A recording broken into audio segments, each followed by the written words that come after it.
네, 최신 경제 소식을 빠르고 친절하게 전해드립니다. 스타트 경제 오늘은 이정환 한양대학교 경제금융대학 교수와 함께합니다. 교수님 어서 오세요. 네, 어서 오십시오. 저희가 앞서 리포트로도 전해드렸었는데 우리나라가 지금 세계 국채지수에 이제 편입됐다는 소식이거든요. 4번 도전 끝에 이 선진국 국채클럽의 26번째로 이제 속하게 됐는데 이것에 대한 좀 설명을 해주실까요? 일단 선진국 국채 지수라고 이야기하고 있는데 예. 결국은 이제 말 그대로 이제 국가별 국채를 모아놓은 것이라고 이야기할 수 있는데 이제 선진국 시장이 있고 개발도상국 시장이 있고요. 그것보다 프론티어 시장이라고 해서 조금 더 안 좋은 뭐 이런 시장 세 가지가 구분이 된다라고 보시면 될 것 같습니다. 지금 선진국 지수로 편입됐다는 것은 이제 자본시장 자체에서 이제 선진국적으로 좀 인정을 받았다라는 큰 의미는 있다라고 보시면 될 것 같고요. 예. 사실 이것들이 뭐 왜 중요한가 이게 좀 개인 투자자하고 기관 투자자의 입장이 좀 달라서 그렇다고 이야기하시면 될 것 같거든요. 사실 연기금 같은 경우에는 수익성을 중요하게 생각하지만 안정성을 중요하게 생각합니다. 안정성을 중요하게 생각한다는 이야기는 어떤 거냐면 지수에 대한 투자 수요가 굉장히 높다라는 이야기거든요. 지수에 네. 대한 투자 수요가 높다는 것은 채권 역시 해외 여러 군데 채권을 사가지고 안정적으로 지수를 관리하는 것들. 그래서 이 흔히 이른바 말해서 벤치마크를 세운다라고 이야기하는데 해외 채권이면 지금 세계 채권 지수 같은 지수, 그다음에 뭐 해외 주식이면 MSCI, 뭐 선진국 지수 이런 것들을 나래비를 세운다라고 이야기하는데 나래비를 세워가지고 포트폴리오 관리를 합니다. 예. 왜냐하면 그렇게 하지 않을 경우에는 개별 주식이라든지 이런 거에 갑자기 익스포저 같은 게 높아지면서 변동성이 커지게 되거든요. 물론 네. 수익성 차원에서는 그런 걸 할 수도 있겠지만 연기금 같은 것들은 연금을 맡긴 특히나 이제 연기금 굉장히 이런 지수관리를 중요하게 생각하는데 연기금 같은 경우에는 수탁자 우리가 낸 연금을 굴리기 때문에 안정성을 중요하게 생각을 하고 이런 안정성을 중요하게 생각한다는 것은 세계 지수, 뭐 세계 그 흔히 말하는 이런 채권 지수라든지 주식 지수 이런 벤치마킹을 할 수밖에 없다라는 이야기입니다. 이게 벤치마킹을 할 수밖에 없다는 이야기는 다시 말해서 늘 수요가 있다. 이쪽에서 계속 투자를 해야 된다는 이야기고요. 예. 결국은 투자를 할 때 벤치마크가 있다는 거는 그대로 따라해야 된다는 이야기거든요. 그대로 따라해야 된다는 이야기이기 때문에 투자자들이 일로 쏠릴 수밖에 없는. 그러니까 기관 투자자들을 어쩔 수 없이라는 말이 좀 이상하긴 하지만 기본적으로 확보할 수 있는 이런 단계다라고 보시면 될 것 같습니다. 그리고 이 기준에는 크게 세 가지라고 보시면 될 것 같은데 네. 아무래도 이제 채권의 발행량이 많아야 되고 이게 선진국을 가려 그러면 발행량이 많아야 되고 뭐 액면가 기준 500억 달러 이상이라고 이야기하는데 예. 일단 신용 등급도 뭐 S&P 기준 A- 이상 그다음에 시장 접근성이 사실 우리나라 계속 문제가 됐던 건데 우리가 사실 외환시장 같은 것들도 이전까지는 사실 일과 중에만 운영을 하고 새벽에는 운영 안 했거든요. 네. 지금 좀 외환시장의 운영 시간 같은 것도 늘리는 효과들이 이제 반영이 되면서 세계 채권 지수에 편입이 됐다라고 이야기를 하는데 뭐 어떻게 보면 투자자들이 이 시장에 투자했을 때 내가 수익을 올리고 그 수익을 실현해서 빠져나가는 데 있어서 불편함이 없게끔 하는 것들이 중요 과제다라고 아마 이해하시면 될 것 같습니다. 네. 결국 봤을 때는 이제 세계 채권 지수란 것이 뭐 그냥 지수가 생긴 게 아니라 어떻게 보면 고정적인 투자 수요를 만들어냈고 이에 따라서 우리나라 국채 시장의 안정화 그리고 세계화에 도움을 주는 어떤 그런 정책이었다. 그 정책의 효과를 얻었다라고 아마 이해하시면 될 것 같습니다. 그 1년간의 유예 기간을 거쳐서 내년 11월부터 이제 실제 지수에 반영이 되는데 우리 경제에 좀 어떤 효과들이 있을지 좀 기대하는 부분은 어떤 부분들이 있을까요? 제가 아까 고정된 수요가 생긴다라고 네. 이야기를 했는데 우리나라 국채를 사야만 하는 사람들이 결국 지수를 추종한다라고 보통 이야기하는데 이 투자자들이 늘 수밖에 없습니다. 그래서 90조 가량 뭐 늘 거다, 뭐 75조에서 90조 가량 늘 거다라는 그런 이야기를 하고 있는데 이것은 우리나라 뭐 국채 규모 이런 것들이 반영됐다라고 이야기하실 수 있겠고요. 이렇게 고정된 수요가 는다는 거는 채권을 발행하기가 쉽다는 얘기입니다. 그러니까 수요가 늘고 공급이 일정하다라고 하면 가격이 떨어지는 게 되는 것이고 네. 가격이 떨어지는 것은 채권에서는 금리가 낮아진다라고 이야기를 합니다. 그러니까 우리나라 국채를 해외에서 발행했을 때 채권의 수요가 늘 있기 때문에 결국은 조금 더 싸게 어떻게 돈을 빌릴 수 있다라고 이야기할 수 있겠고요. 예. 결국은 이게 우리나라 국가만의 문제가 아니라 기업들에 대해서 낙수 효과를 좀 기대하는데 아무래도 우리나라 뭐 그러니까 국내 채권 시장이 조금 작긴 하지만 이쪽으로 또 수요가 어느 정도 생기면서 국내 기업들이 해외에서 채권을 발행할 때 그런 수요를 바탕으로 해서 금리를 조금 낮게 발행할 수 있지 않을까. 자본 조달 비용 같은 것들도 좀 낮게 밟지 않을까라고 그런 기대를 하고 있는 것이 사실이다라고 한번 보시면 될 것 같습니다. 네, 그런 여러 가지 기대가 있으면서 또 일각에서는 결국에는 외국 자본 비중이 좀 국내로 많이 유입이 되면은 어떤 대외 변수가 좀 더 민감해질 거란 우려도 있거든요. 어떻게 보시나요? 사실 이제 채권 지수는 조금 다르긴 한데요. 채권은 네. 아까 말씀드린 것처럼 연기금과 같은 같은 좀 안정적인 투자, 이렇게 장기 투자자들이 많이 있고, 그다음에 이것을 벤치마크할 때 이게 사실 이 지수에서 편입되었다가 나가지만 않는다 그러면 계속 이런 연기금들이 어느 정도 포지션을 유지를 해야 되거든요. 예. 그러니까 뭐 지금 2.2% 비중이 될 거라고 예측을 하고 있는데, 뭐 주요 연기금들이 이 정도 포지션을 유지한다는 것은 장기적으로 자금을 붙일 수 있다. 그러니까 이제 해외 투자자들이 문제가 되는 것은 규모도 예. 문제가 되지만 단기간에 왔다 갔다 하는 것들이 문제가 되거든요. 그러니까 투자를 했다가 빨리 나가면서 갑자기 우리나라가 외환이 많이 필요할 때 돈이 급격하게 유출이 되면은 예. 이제 그것에 대한 우려 때문에 문제가 생기게 되는데, 아무래도 채권 지수 같은 경우에는 그런 경향이 좀 덜하고요. 아까 말씀드린 것처럼 주요 투자자들이 기관 투자자들이고, 연기금 같은 경우에는 정말 오래 보유해야 되는 이런 상황들이 발생을 하기 때문에 그런 상황이 조금 덜해지기 때문에, 아무래도 물론 이제 앵커님 말씀하신 것처럼 해외 투자자 자체가 늘어나는 것은 예. 외환 시장의 변동성이 약간은 어떻게 좀 키울 수 있는 부분이긴 한데, 예. 그다음에 그렇지만 우리나라에 대해서 투자하는 사람이 늘어났다. 그리고 그 중심이 연기금이다. 이런 것들을 봤을 때는 오히려 국내 외환 시장의 변동성이라든지 이런 것들을 좀 축소시킬 요인으로도 작용할 수 있다라고 보시면 될 것 같습니다. 그럼 그 대상이 되는 게 일단은 채권이잖아요. 그러면 주식시장과는 또 연관성이 있을까요? 이게 그 사실 채권 지수가 있고요. 그러니까 예. 푸치 러셀이 결국 두 개 다 하겠죠. 그러니까 MSCI라든지 푸치 러셀이 사실은 이런 인덱스를 만드는 대표적인 기관인데, 네. 기관이란 것은 채권 지수도 있고 주식 지수도 있는데, 지금 말씀하신 내용은 주식 지수에 관한 내용이라고 보시면 될 것 같습니다. 이제 푸치라셀에 우리나라는 선진국 지수에 편입이 되어 있는데, 선진국 지수를 유지하려 그러면 이제 사실 공매도가 이슈 같은 것들도 있고요. 네. 지금 공매도 금지 같은 것들을 없애야 된다는 이슈가 나올 수 있는데, 이 약간 일단 두 가지가 다른 측면이 있다. 두 가지가 다른 측면이 있고, 특히나 이 지금 공매도 금지 같은 이야기가 지금 나온 것들은 우리나라 주식 시장에 있어서 조금 제약이 심해진 것이 아니냐. 다른 선진국들이 물론 이제 코로나19 기간에 공매도를 유지하긴 했지만 지금 다 풀어놨거든요. 이런 네. 공매도 같은 거 다 풀어놓으면서 외국 투자자들이 수익 실현할 수 있는 포트폴리오를 운용할 수 있게끔 구조를 짜놨다. 그러니까 차이가 나기 때문에 한국 자본시장에 대해서는 아직까지 좀 어떻게 보면 불만 섞인 목소리 내었다라고 보시면 될 것 같고, 이게 조금 오래 간다라고 이야기하면은 지금 주식 부분에서 어떻게 보면 FTSE, 그러니까 푸치 러셀 선진국 지수에 편입된 한국 역시 조금 어떤 관찰 대상 국가로 좀 낮아질 수 있다라는 그런 이야기를 드릴 수는 있을 것 같습니다. 예. 교수님, 방금도 조금 전에 언급을 해주셨지만 지금 우리 금융시장의 대형 악재가 될 수 있는 이 관찰 대상국 지정을 피하게 됐습니다. 푸치 러셀이 이제 공매도 금지 이슈를 신속히 해결하라고 언급한 상황이기 때문에 내년 3월 공매도 이슈에 대해서 좀 어떻게 결과가 나올 거라고 보십니까? 사실 우리나라 이제 공매도를 지나치게 네. 지나치는 말이 조금 이상하긴 하지만 네. 좀 비교적, 비교적 선진 국가들에 비해서 오래 가지고 있는 네. 것은 맞거든요.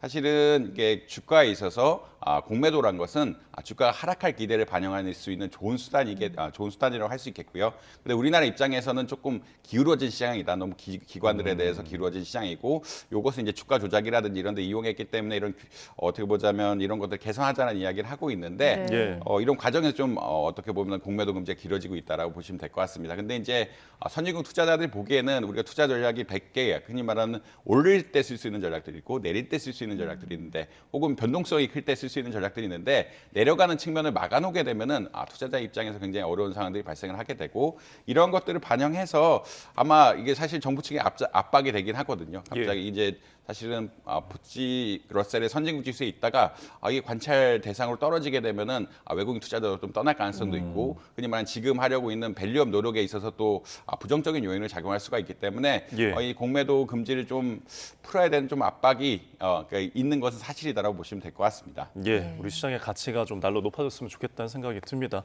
자, 다음 소식 살펴보겠습니다. 지금 국정감사가 계속 진행되고 있는데 저희 이 시간에는 어쨌든 경제와 관련된 이야기를 나눠보겠습니다. 금융 분야인데 임종룡 우리금융회장이 이제 4대 금융그룹 회장으로서는 이제 처음으로 국회에 이제 출석을 한다는 말이죠. 그러면 이 자리에서 아무래도 그 친인척 대출에 대한 어떤 추궁들이 많이 있겠죠. 사실 우리 은행 지주, 그러니까 우리 지주라고 우리 금융지주라고 보통 이야기하는데, 우리 금융지주에 이제 내부 통제가 실패했다. 네. 특히 은행을 중심으로 내부 통제가 실패했다는 이야기가 많이 나오고 있고요. 그중에 특히나 이제 아까 앵커님 말씀하신 것처럼 지주 회장의 친인척이 사실은 부정대출 받았다는 것은 어떤 지배구조 차원의 문제라든지 개인의 일탈 차원의 문제가 아니라 좀 보다 심각한 문제로 해석이 될 여지가 있거든요. 사실 직원들이 자기가 어떤 일탈 행위를 통해서 이런 것들 했다라고 하면은 사실 뭐 그냥 일종의 사기로 이해가 되면서 내부 통제 문제 조금 벗어날 수가 있는데 네. 이전에 이런 지배 구조의 문제, 어떤 통제 문제가 그러니까 흔히 말하는 지주 회장에 관한 통제 문제가 발생했다는 것은 좀 어떤 경영 전반에 좀 우려가 있는 것이 아니냐라는 그런 우려들이 있기 때문에 이제 국정감사에 온다라고 아마 보시면 될 것 같습니다. 예. 특히나 이제 이것들이 좀 이슈가 되는 것은 부당 대출을 한 사실도 문제지만 우리의 이 금융그룹의 대출 어떤 대응이라고 이야기하죠. 이거 사실을 알았을 때 정부에 그냥 금융감독원에 빨리 알리고 이것을 협조적으로 해서 대응을 처리를 했어야 되는데 그러지 않았다라는 또 이슈까지 붙으면서 좀 문제가 되는 상황이라고 보시면 될 것 같고요.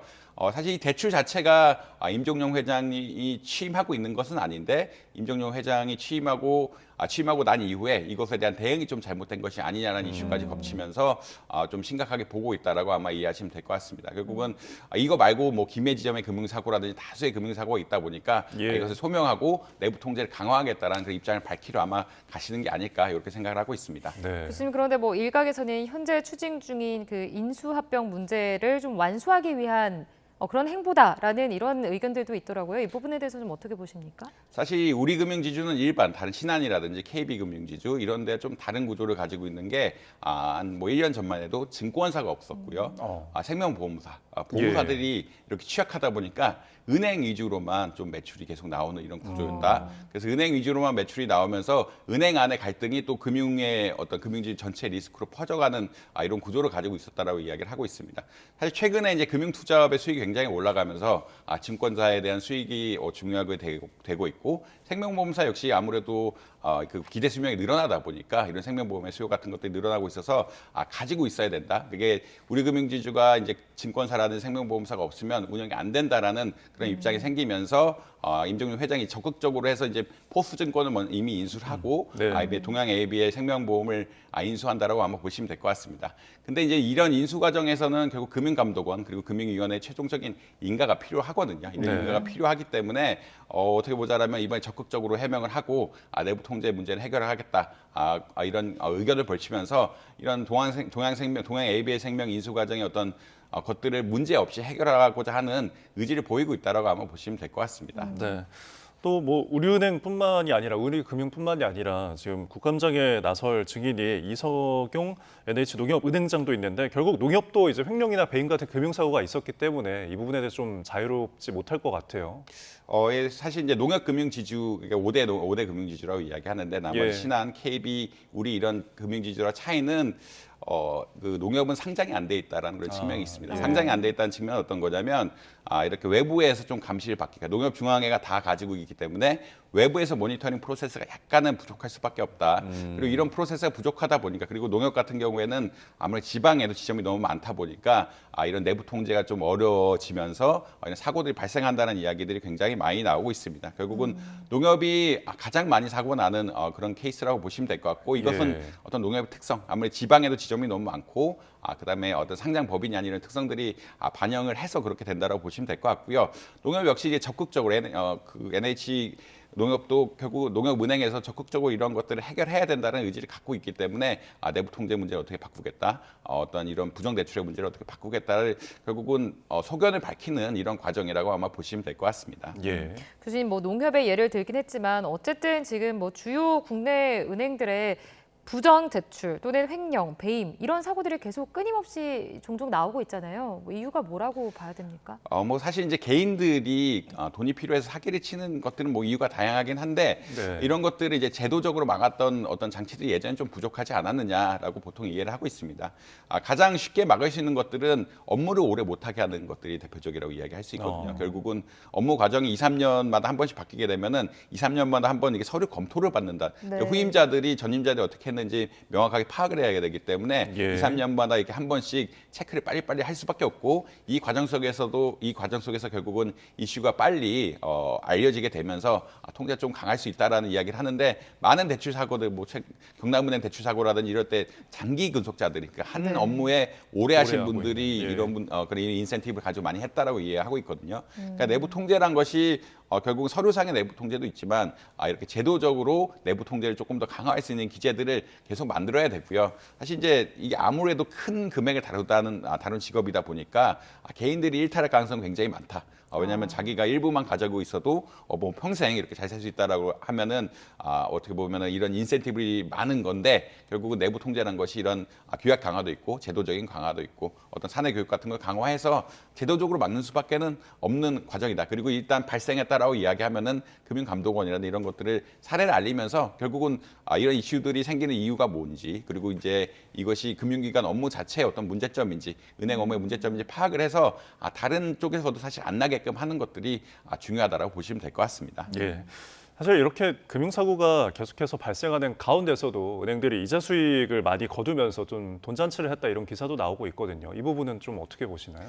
사실 뭐 은행들의 이자 수익이 역대급으로 늘었다는 이야기는 계속 나오고 있습니다. 그것의 근본에는 대출 자산이 굉장히 많이 늘어난 것이 있거든요. 그러니까 대출 자산이 은행이 2010년대부터 성장 전략을 보통 어떤 이야기라고 하면은 흔히 말하는 순이자 마진이라고 이야기하는데 예. 대출 금리하고 어떤 이자의 그러니까 자본 조달 비용, 그러니까 우리의 저축 금리의 차이를 높이기보다는 대출 자체를 엄청나게 늘리면서 특히나 주택담보대출 같은 것들을 많이 늘리면서 수익을 쌓을 수 있는 구조로 많이 형성했다라고 보시면 될 것 같고요. 예. 그리고 연간 성장률 보면 거의 10%대 성장을 했습니다. 대출 잔액이 굉장히 빠르게 늘어났기 때문에 이 대출 잔액이 늘어나다 보니까 뭐 10년 새 이렇게 많이 늘어난 것이 우리가 흔히 말하는 이 마진보다 흔히 말하는 예대금리 차이보다 규모가 엄청나게 늘어나면서 이게 순이자가 쌓이게 된 이자 수익이 늘어나게 되는 이런 구조라고 보시면 될 것 같고요. 근데 이자가 쌓이는데 이런 것들 또 어떻게 쓰느냐?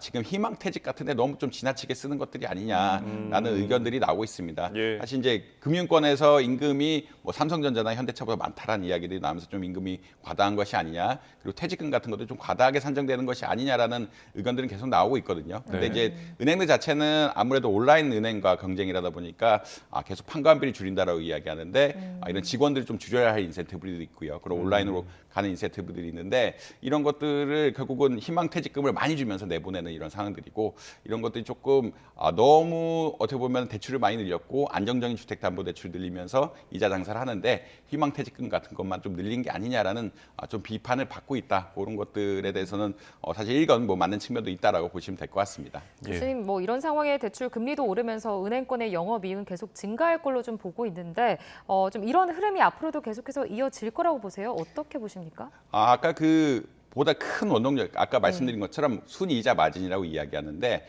그 예대금리 차이는 그렇게 예전에 비해서 늘어난 건 아닙니다. 예전에 비해서 늘어난 건 아닌데 워낙 덩치가 커지다 보니까 지금 가계대출이 사상 최고치를 계속 넘어가고 있다는 이야기를 하고 예. 있는데 그만큼 늘어나다 보니까 아무래도 이슈가 발생할 수밖에 없다라고 보시면 될 것 같고요. 향후 앞으로도 지속적으로 이런 문제는 계속될 수밖에 없다. 그리고 은행에 대해서 이거 말고 이제 흔히 말하는 은행 업무, 여신 업무 아닌 다른 것을 좀 해라라는 또 이야기도 있습니다. 예. 그러니까 네. 이런 흔히 말하는 이자 수익 말고 비이자 수익을 강화하라는 이야기도 있는데 우리나라 또 플랫폼 규제 같은 약간 규제가 심하다는 측면들이 있어서 은행이 하고자 하는 만큼 또 못한 측면들도 있거든요. 그리고 이제 금융감독 당국하고 또 정부하고 약간 차이점도 있을 수 있는데 금융감독 당국에서는 은행들이 수익을 잘 내는 것들이 사실 금융 시스템 안정망 차원에서는 또 도움이 될 수 있는 내용이기도 합니다. 예. IMF 때를 생각해 보면은 그때 은행들이 다 부실화되면서 또 금융위기가 파급됐던 이런 효과들이 있었는데 은행들이 수익을 가져가는 게 또 나쁜 것만은 아니어서 이런 것들 예. 적절하게 밸런스를 맞추면서 어떤 비이자 수익도 얻을 수 있는 어떤 규제 개혁 같은 것들이 같이 겹쳐져야 뭐 건전한 금융 시스템이 만들어지지 않을까 이렇게 말씀드릴 수 있을 것 같습니다. 예, 기존에 워낙 실행된 대출들이 많다 보니까 계속해서 이자는 쌓일 걸로 보인다는 지적이셨습니다. 자, 이제 내일 한국은행에서 금통위가 열립니다. 결국은 이제 금리 인하가 될 것이냐라는 것이 좀 시장에서 관심인데 어떻게 보십니까? 사실 이제 금리 인하 확률이 조금은 더 높다라고 보시는 것 같고요. 그냥 시장 서베이 같은 것들을 해보면 60% 이상은 금리 인하가 이루어지지 않을까라고 많이 예측을 하고 있습니다.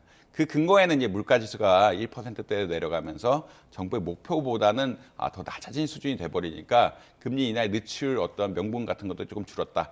지금 금리 인하의 늦출 명분은 사실 가계대출 문제라고 보실 수 있을 것 같은데 네. 가계대출 역시 이제 조금 10월달에 안정세를 보이고 있다라는 이 의견들이 조금 나오기 시작하면서 어떻게 보자면 요번에 좀 내릴 가능성이 좀 높은 것들이 아니냐. 왜냐하면 이제 지금 안 내리게 되면 계속 자영업자의 부실률들이 높아가고 있다. 그다음에 상업용 시설 같은 것들이 임대료 때문에 계속 공실이 나고 있다. 이런 이슈들이 많이 발생을 하고 있는데 이런 것은 또 결국 내수 부진으로 이루어질 수밖에 없는 상황들이거든요. 결국은 이제 한국은행이 가장 크게 중심을 보는 것은 이제 내수를 살릴 금리 정책을 피느냐, 이제 가계대출을 조금 위축시키면서 부동산 시장을 안정시키나 이런 큰 두 개 틀이 있다라고 보는데 결국 물가 자체가 너무 안정되고 나오고 있고 이제 이러한 어떻게 보자면 공실률 문제 같은 것들이 심각하고 사고 같은 것들이 그 자영업자들 이제 부실률이 너무 크다 보니까 내릴 환경이 조금 조성된 상황이다라고 생각을 해서 11월에 내리는 것보다는 뭐 10월에 내리는 결정들이 나지 않을까라고 조금 더 예측을 하고 있는 것 같습니다. 알겠습니다. 내일 금토일은 좀 지켜봐야겠고요. 뉴욕 증시도 좀 살펴보겠습니다. 뭐 빅테크 혼조세에도 불구하고 지금 뉴욕 증시 3대 지수 모두 일제히 상승했고 S&P 500 지수는 또 최고치를 경신했어요.